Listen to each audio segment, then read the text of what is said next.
Okay, so this week I began working with the samples I did the last week, the raw metallic sounds I gathered in these factories, and I was quite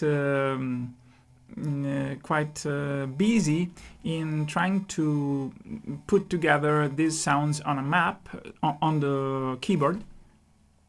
And at the beginning, I worked with the sampler in Logic, but then I realized that it wasn't useful for my aims, and so I switched to Drum Kit Designer. And this made possible to create a better balance in the mix and to have a different control on the sounds of the groove. So I began working on the rhythmic architecture of the composition, and I did my first industrial rhythm of this composition, and it was quite good. You know, the identity of this moving machine is becoming more clear, and I will go on next week. Probably I will do a different groove for the 5/8 part, because there are these 7 and 5 alternating, not exactly alternating, because the whole structure is the same as the structure of the piano keyboard. So there are white keys as 7/8 and black keys as 5/8. So I will have 2 different grooves on that.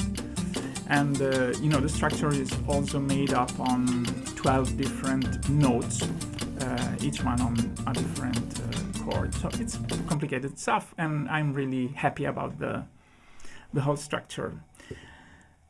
The other thing I did this week was about my technique, and it was challenging because, I don't study speed technique since I was 14, 16. I wasn't never so interested in increasing my speed or being a technical guitarist.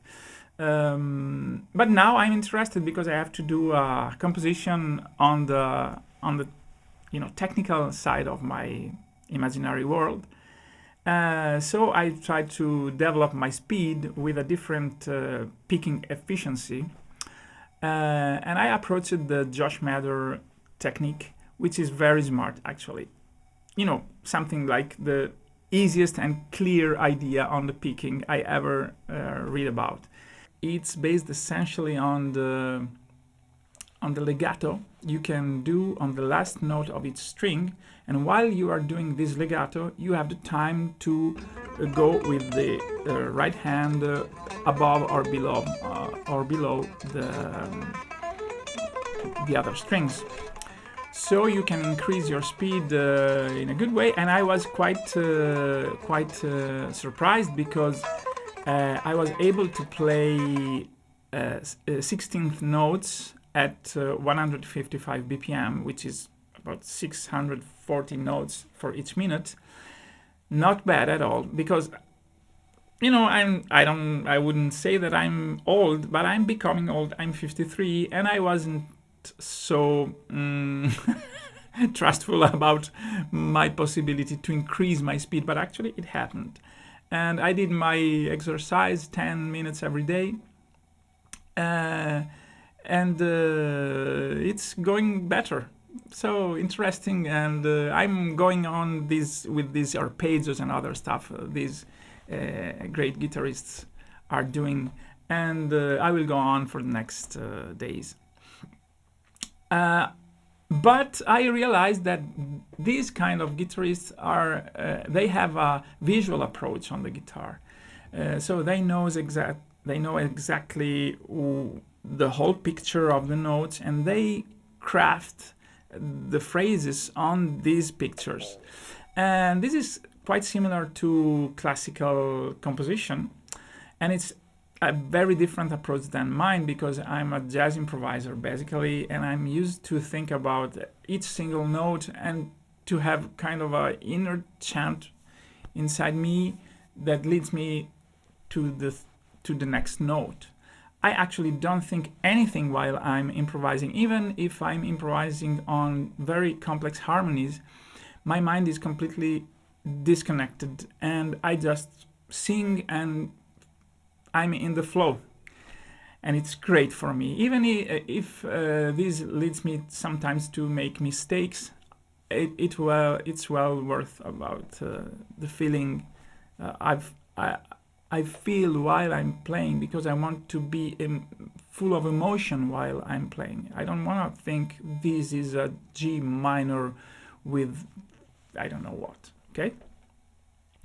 So it's a different mindset, but I cannot go on with this composition if I will not find a compromise between these two approaches, because the composition is long. I cannot compose 5 minutes of technical guitar solo, too long. And but I don't want to play in the usual way I play, so improvising everything and singing inside me. I want to be technical, sorry. So I will try to find the compromise between these two approaches. Third thing I did this week was crazy. I invented a Solarian clock, because I'm thinking already to the next composition, and I will tell you something in the next episodes. So I need this Solarian clock, and it's based on my alternative time system, which is based on a symbolic coherence with the rest of the story. So number 2 and 5. So we have 14 hours every day, 7 day, 7 night, and each hour is made of 52 minutes. 84 minutes, and which is 12 for 7 times. And the year is made 365 as our year, but it's subdivided in 7 months of 52 days, plus 1 single day, which is the solstice, winter solstice, which is kind of a sacred day, the day of light. So